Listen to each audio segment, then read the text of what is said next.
It's time for Jose Monkey's Spooktacular Halloween Special. Chad, what are you doing? Well, you said you wanted to do like a Halloween thing to kick off Season 3. I did say that. Well, there you go. Thanks, buddy. Guys, like Chad said, I'm doing a semi-Halloween themed episode today featuring some videos that people sent me that had cemeteries in them. Let's take a look at the first one.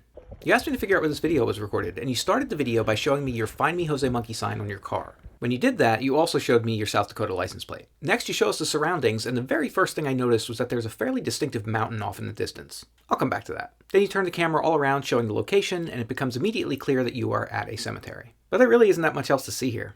We see the back of this sign, which isn't very helpful. Then right at the end, you zoom in on the mountain, giving us a better look, and giving everyone on Team Google Lens a chance to take a screenshot and do their research. But guys, even without using Google Lens, I knew that mountain would help me find this. It only took me a couple minutes of Googling for famous mountains in South Dakota before I realized that this was probably Bear Butte. So I just looked for cemeteries that would have a pretty clear view of Bear Butte from the south side, and I ruled out a couple wrong locations before I found the one that was right. You are here at Fort Meade National Cemetery in southwest Meade, South Dakota. The Google Street View is a little bit far from the spot where you were standing, but we can see all of our landmarks. Here's that fence and the flagpole. We can even see that little building over on the side here. And this sign, of course, is the one that we saw from behind in the video. The closest previous episode to this one was in Season 1, Episode 216 in Martin, South Dakota. It's about 122 miles or 196 kilometers away from this spot.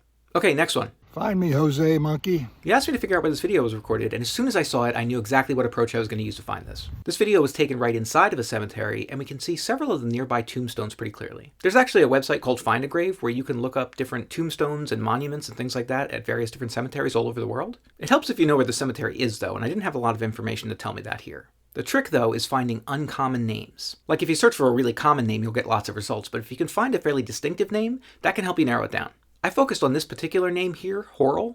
I thought that was fairly unique, and I got some matches, and this one looked kind of right. That was at Lawn Haven Burial Estates, which is a cemetery in Pennsylvania. To try to confirm, I tried looking for a few other names that I saw, like this one here says Long, and I found what I thought might be a match, but I wasn't really sure. But I brought up that location on Google Maps, and I really wasn't certain that this was the right place. I figured I had to keep looking. That's when I spotted another fairly unique name in the video. This one here, which I couldn't quite read, looked like it said Zitkov something.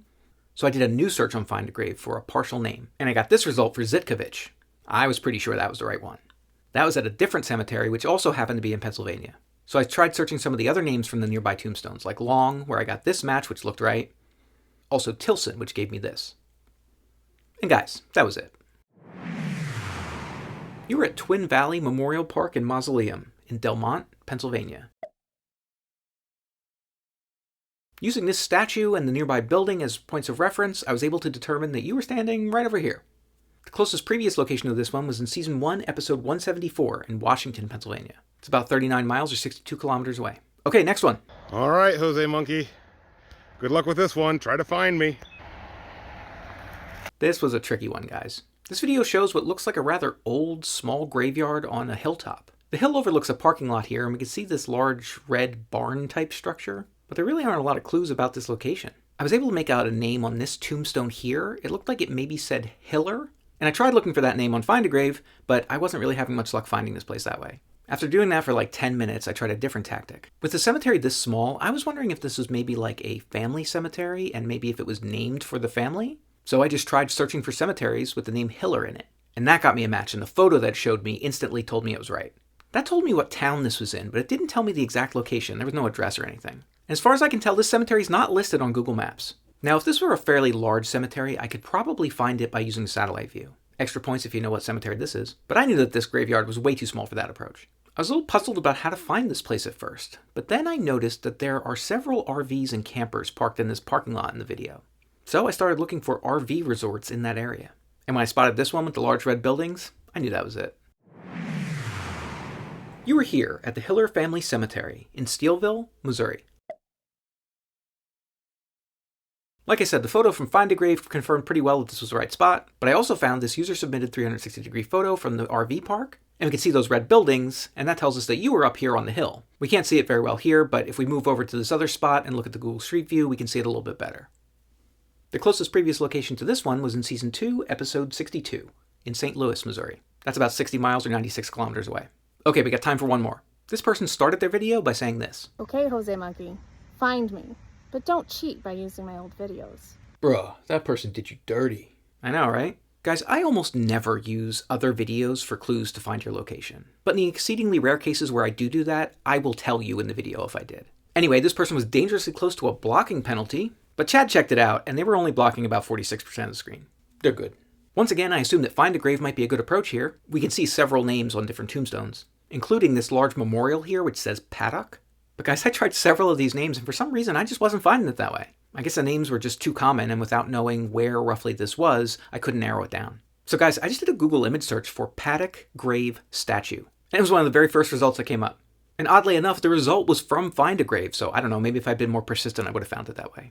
Anyway, that was it. You were here at Brookside Cemetery in Watertown, New York. Confirming this one was a little bit tricky. Fortunately, I found this 360-degree photo that was taken nearby. In your video, we can see that there's some kind of large building in the background, and we also see this obelisk-looking thing here. In the 360 photo, we can see that building and the obelisk, and of course over here we see the Paddock Memorial. And if we turn around, we can see these trees which match what we see in the video. That tells us that you were standing right over here. The closest previous location to this one was in Season 1, Episode 41, in Morristown, New York. That's only about 46 miles or 74 kilometers away from this spot, but this place is also very, very close to where I was in June when I was at NocoCon. It's only a few miles away from the Watertown Municipal Arena. That's all for now, guys. If anybody else wants me to find you, you know what to do. Chad, nice job with that lightning effect. How'd you do that? I just watched some tutorial on YouTube. Come on, I'll show you.